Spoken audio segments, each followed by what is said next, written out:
Hello everyone, my name is Madhuri, RNO nursing officer. ఈ రోజు నేను నా టాపిక్ వచ్చేసి టైఫాయిడ్ ఫీవర్ అన్నమాట. నేను ఎప్పుడైతే మీకు క్లాసెస్ చెప్తున్నానో ఇమీడియట్ గా write down the notes, then it will be improve for the exams also.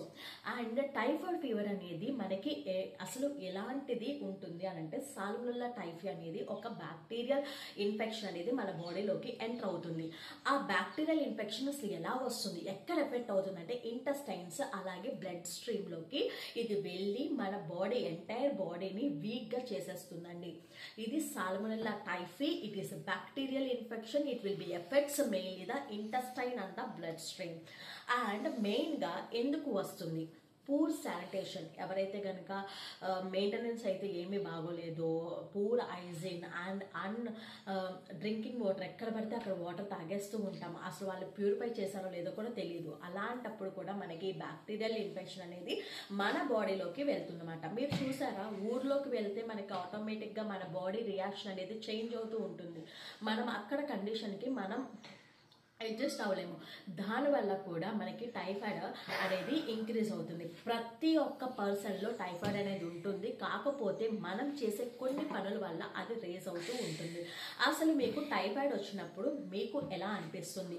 చాలా స్టమక్ పెయిన్ అయితే చాలా బాగా వస్తుంది, అలాగే హెడేక్ వస్తుంది, అలాగే బాడీ పెయిన్స్ వస్తుంది, వీక్నెస్, ఫెటిక్, ఇవన్నీ కూడా symptoms whatever you are facing. Headache కూడా వస్తుందండి.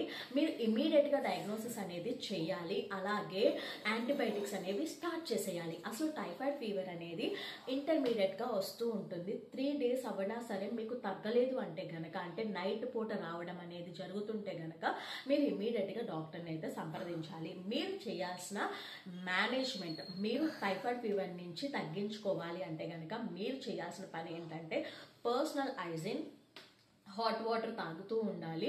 అలాగే శానిటేషన్, మనం ఏదైతే గనక మనం పనులు చేస్తూ ఉంటామో ఎప్పుడు కూడా మన హ్యాండ్ వాషింగ్ చేసుకుంటూ ఉండాలి. మన హ్యాండ్స్ ద్వారానే ఈ బ్యాక్టీరియల్ ఇన్ఫెక్షన్ అనేది మన బాడీకి అటాక్ అవుతుంది.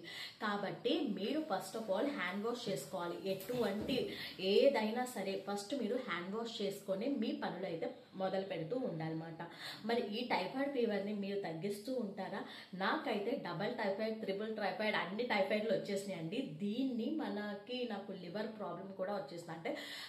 అంటే జాండీస్ కి అటాక్ అయిపోతుంది అనమాట. అందుకనే ఎర్లీగా మనం డయాగ్నోసిస్ అయితే చేయాలి. నచ్చిన వీడియో నచ్చితే కనుక like, share and subscribe to my channel guys. Thank you.